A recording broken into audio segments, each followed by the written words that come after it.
හරි අද වීඩියෝ එකෙන් බලමු කොහොමද මේ වගේ ලස්සන බුදුරැස් මාලාවක් නිවසේදීම සාදාගන්නේ කියලා. මේක අඩි 2කමාරක වගේ ලොකු බුදුරැස් මාලාවක්. ඉතින් මේකට අවශ්‍ය උපකරණ සියල්ල වීඩියෝ එක අපි කතා කරමු කොහොමද හදාගන්නේ මුලින් ඉඳලා. ඉතින් වීඩියෝ එකත් එක්කම රැඳී.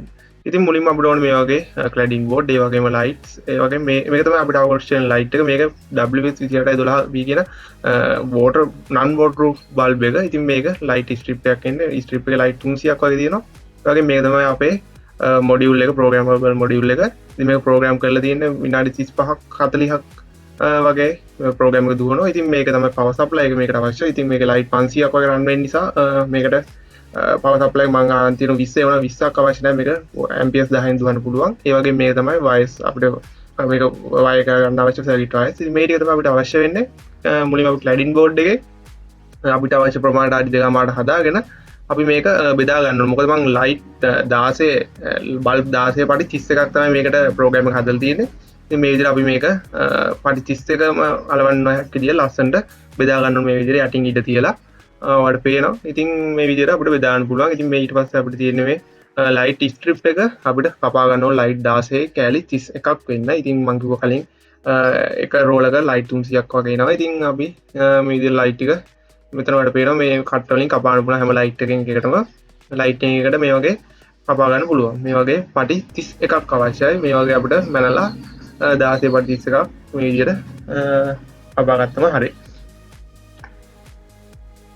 ඉතින් මේ තියෙන ලයිට් 31ක් මම කපා ගත්ත ලයිට් පටි 31ක්. ඉතින් අපිට තියෙන මේක නිවැරදිව අලව ගන්න. ඉතින් මේක අලව ගද්දී මේක අනිවාර්යෙන් දැනගන්න ඕනේ. මේක පොඩි ලයිට් එක ඇතුලේ පොඩි ඉරක් තියෙන. ඒ කියන්නේ පොඩි ඊතලයක්. ඒ ඊතලයේ පැත්තට තමයි ලයිට් අලවන්න ඕනේ. ඇඩ්‍රස් එන්නේ ඉස්සරහට නිසා. ඉතින් මම ඒක වීඩියෝ එක අවසානයේ පෙන්නන්නම් හරියටම කොහොමද ඒක මේ ලයිට් එක හයි කරලා තියෙන්නේ කියලා ලං කරලා වීඩියෝ එක. ඉතින් මේ විදිහට අපි ලයිට් පාට් ටික අලව ගන්න. ඉතින් මම ලයිට් පාට් ටික අලව ගන්න අනිවාර්යෙන් වීඩියෝ එක අවසානයේ කියලා දෙන්නම්. මේ විදිහට කොහොම හරි මම ලයිට් පාට් ටික අලව ගත්තා. ඉතින් මේ විදිහට තමයි ලයිට් 31ම අලවුම බලා ගන්න පුළුවන් වෙන්නේ. ඉතින් ඊළඟට අපිට තියෙන්නේ මේ ලයිට් පටි වලට පවර් එක සහ ඩේටා ලයින් එක වෙනම කනෙක්ට් කරන්න. ඉතින් මේ විදිහට මම මගේ බවුත් එකෙන් මේ ටික කනෙක්ට් කරගන්නවා. ඉතින් සර්කිට් වයර්ස් තියෙනවා. ඒ වගේම මේක තමයි EN ටික අපි බලමු කොහොමද මේක දැන් කනෙක්ට් කරගන්නේ කියලා. ඉතින් ඔයාලට පේනවා මේ බල්බ් වල හැම බල්බ් එකකම මැදට තමයි මම සප්ලයි එක දෙන්න ඉන්නේ. මොකද මේ බල්බ් පටියක බල්බ් 16ක් වගේ එනවා. 16 මැදගේ 8. ඉතින් මම හැම බල්බ් එකක 8 වෙනි ලයින් එකෙන් තමයි සප්ලයි දෙන්න හිතාගෙන ඉන්නේ. මේ මොකක් ගණන් 16 ගණන් කරා. මේ 8 වෙනි පින් එක තියන් තන සප්ලයි දුන්නම අරට දෙපැත්තට ගානට වෝල්ටේජ් බෙදලා එනවා. නැත්නම් අවසාන හරියට වගේදී ලයිට් වල එළිය අඩු වෙනවා. ඒ වගේ ප්‍රශ්න එනවා. හරියට ඇඩ්‍රස් වෙන්නේ නැතුව යනවා ලයිට් ප්‍රෝග්‍රෑම් එකත් එක්ක. ඉතින් මම මේ විදිහට හැම එකෙම 8 වෙනි ලයින් එකට 8 වෙනි බල්බ් එකට මොකද ලයිට් මේක 16ක් තියෙනවා මැද ලයින් එකට පවර් එක වෙනම මේ විදිහට කනෙක්ට් කරනවා. මොකද මේකේ පවර් එක දෙන්න තියෙන දෙපැත්තට දාන රින 5 වෝල්ට් දාන රින දෙන්න තියෙන්නේ. ඒක මේ විදිහට මම හැම බල්බ් එකකම පටි එකම මැදින් කනෙක්ට් කරගන්නවා. ඔයාලට පේන විදිහට තමයි කනෙක්ට් කරගන්නේ. මේ විදිහට අපිට EN තියලා හොඳට පාහ ගන්න පුළුවන්. මොකද හොඳට EN තියලා මොකද මේව මේ එලවෙන්න පුළුවන්. මේ පස්සේ හයි කරලා පස්සේ ඊට පස්සේ මම මේ වයර්ස් කනෙක්ට් කරනකොට මේකේ ධන ආයි එහා පැත්තේ ලයිට් පටියේ ධනට කනෙක්ට් කරන විදිහට. ඒ විදිහට තමයි ධන රින සම්බන්ධ කරගන්න හොඳට හයියට සම්බන්ධ කරගන්න. නැත්නම් මේවා ගැලවෙන්න පුළුවන්. මේ විදිහට අනිත් එක මේක මේ ඩේටා ලයින් වලට එහෙම කනෙක්ට් වෙන්න තියෙන ගානට පාහ ගන්න. මොකද නැත්නම් මේ සප්ලයි ලයින් ඩේටා ලයින් වල එහෙම ගෑවුනොත් ෂෝට් වෙන්න පුළුවන්. ඒ වගේම ඔයගේ මොඩියුල් එකකින් ඉඳන් සවුත් වෙන්න පුළුවන්. ඒ නිසා හරියට නිවැරදිව පාහ ගන්න. ඊට පස්සේ මම මේ රින ලයින් එකත් මේ විදිහට පාහ ගන්නවා. මොකද ධන රින දෙකම දෙපැත්තෙන් තමයි ගන්නෙ මම. අරගෙන මේ විදිහට වටේටම පාහ ගන්නවා සප්ලයි. ඉතින් මේ විදිහට තමයි සප්ලයි පාහගෙන තියෙන්නේ. ඒ වගේම මේ ඩේටා ලයින් ටිකක් පාහගෙන තියෙනවාට පේනවා. මේක දිග ඇරීම තනි වැලක් වගේ තියෙන විදිහ තමයි පේනවා. වැලුවම ඒ වැල වගේ එන්න තමයි මේක හදා ගන්න ඕන. පහලින් ලයින් එක ආව උඩින් ආයි යටට ගියා යටින් ආයි උඩට ගියා. ඒ විදිහට තමයි තියෙන්නේ. ඉතින් මම පෙන්නන්නම්. ඒ වගේම මේ තමයි අපේ කන්ට්‍රෝල් එක. ඉතින් මේ කන්ට්‍රෝල් එක මම මෙතෙන්ට කනෙක්ට් කරගන්නවා. මම කිව්වා මේක අපි ප්‍රෝග්‍රෑම් කරලා තියෙන්නේ කන්ට්‍රෝල් එක. ඉතින් මේ දේ මම ප්‍රෝග්‍රෑම් එක කනෙක්ට් කරගත්තා.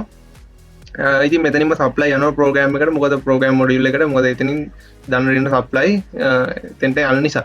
ඒ නිසා මොඩියුල් එකත් ඔන් වෙනවා. එතන ඒ වගේම මම දැන් මම මේක පවර් සප්ලයි එකෙන් කරන්ට් එක දෙන්නම්. මොකද මම මේ ඇම්පියර් 20 පාවිච්චි කරාට මේකට මම කලින් කිව්වා වගේ 10ක් හොඳටම ඇති මේක රන් වෙන්න. ඉතින් මේ විදිහට තමයි මම පෙන්නන්නම්. ඔයාලට මේ පේන පොඩි ඊතලය මේ හැම බල්බ් එකකම ඊතලයේ පැත්ත උඩහට ගිහිල්ලා ආයි ඊට එහා පැත්තේ පටියේදී ආයි ඊතලයේ පැත්ත පල්ලෙහාට ඇවිල්ලා තියෙනවා. මේ විදිහට තමයි ආයි මේ විදිහට ඊතලේ පල්ලෙහාට ආවා. ආයි මේ විදිහට යටින් කනෙක්ට් වෙලා ඩේටා ලයින් එක මැද පින් එක තමයි ඩේටා ලයින් එක ආයි උඩට ගියා. උඩට ගිහලා ආයි යටට ආවා. ඒ විදිහට තමයි කනෙක්ට් වෙන්න ඕන. ඒ වගේ තමයි වටේටම කනෙක්ට් වෙලා තියෙන්නේ. ඒ වගේම අවශ්‍යයි අපිට අවසානම බල්බ් එකකිනුත් ධන ඍණ සප්ලයි දෙන්න. මොකද අපි මේ පටියේ මුලදී සප්ලයි දුන්නම අවසානට යනකොට අර වැල වගේ නිසා වෝල්ටේජ් අඩු වෙන්න පුළුවන්, ඇම්පියර්ස් බහින්න පුළුවන්. ඒ වගේ මෙතන ධන ඍණ මම කලින් වගේ ධන ඍණත් මේ විදිහට ලස්සන පහල තියෙනවා. ධන ඍණත් වල මේ වගේ පහ ගන්න පුළුවන්. ඒක මම කිව්වා වගේ අවසාන බල්බ් එකට සප්ලයි දෙන්න මතක තියාගන්න. මොකද මේ නැත්තම් වෝල්ටේජ් ඩ්‍රොප් වෙන්න පුළුවන්. මේ විදිහට පේන්නේ මුලින්ම යන ලයින් එක. ඒ කියන්නේ මුල් පටියට යන ලයින් එක තමයි යන්නේ වෝල්ටේජ්. ඉතින් ඒ වෝල්ටේජ් එක ඔයාලට මේ පවර් සප්ලයි එක දාන්න දෙන ගහලා තියෙන ඒක හරියට බලලා දෙන්න. දුන්නම මේ පින් දෙකෙන් මෙන්න එකම ලයින් අපේ පහසුවට තමයි පින් දෙක දීලා තියෙන්නේ. ඒ වගේම මේ අවසාන බල්බ් එකේ තන රිනත් එතෙන්ට දීලා තියෙන්නේ. ඒ වගේම පවර් සප්ලයි එකේම ඔයාලට බලන්න පුළුවන් මේ AC වෝල්ටේජ් ඉන්පුට් කරන තැනක් තියෙනවා. ඒ වගේම මෙතන earth line එක දෙන්නත් පුළුවන්. ඉතින් මම earth එක නම් දැන් මේක දීලා නැහැ. ඉතින් මේ විදිහට මම කිව්ව විදිහට අවසාන ලයින් එක මේ විදිහට සප්ලයි දීලා තියෙන්නේ. එකක් දාන්න වෙන බලලා ඒ විදිහටම දෙන මාරු ගන්න නැතුව ඉතින් තමයි ඉතින් ඒකේ වැඩ ටික තියෙන්නේ. අපි බලමු මේක අපිට පවර් ඔන් කරලා කොහොමද ලස්සනට වැඩ කරන්න කියලා. මගෙන් AC වයර් එකක් කනෙක්ට් කරලා තියෙනවා මෙතෙන්ට. හරි මේ විදිහට තමයි අපේ බුදුරස් මාලාව පවර් ඔන් වෙන්නේ. ඉතින් මේක ඩිසයින් සාමාන්‍ය විනාඩි 35ක් 45ක් අතර වෙලාවක් යනවා ඩිසයින් ටික. මේක ඩිසයින් මාරු වෙවි ගොඩක් ඩිසයින්ස් තියෙනවා.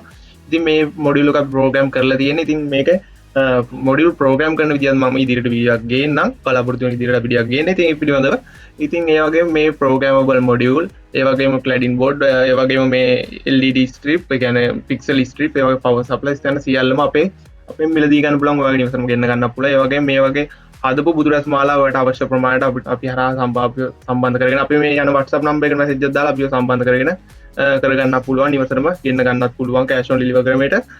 ඉතින් ඒ සියලුම විස්තර දැනගන්න අපිට WhatsApp එකට මැසේජ් එකක් දාන්න. ඒ වගේම අපේ Facebook page එකේ තියෙනවා මල්ෂන් ඉලෙක්ට්‍රොනික්. ඔයාලට පේන්නේ මේ අපේ page එක. අපේ page එකට ගිහිල්ලා බලන්න පුළුවන් අපි කරපු වැඩේ එහෙම අපි page එකේ දාලා තියෙනවා. ඉතින් මේ විදිහට තමයි ඉතින් අපේ බුදුරස් මාලා බලන්න පුළුවන්. ඉතින් හරිම ලස්සනයි. ඒ වගේම ඔයාත් මේ වගේ බුදුරස් මාලා හදන්න නැතුව හදාන අදහසක් ඇති.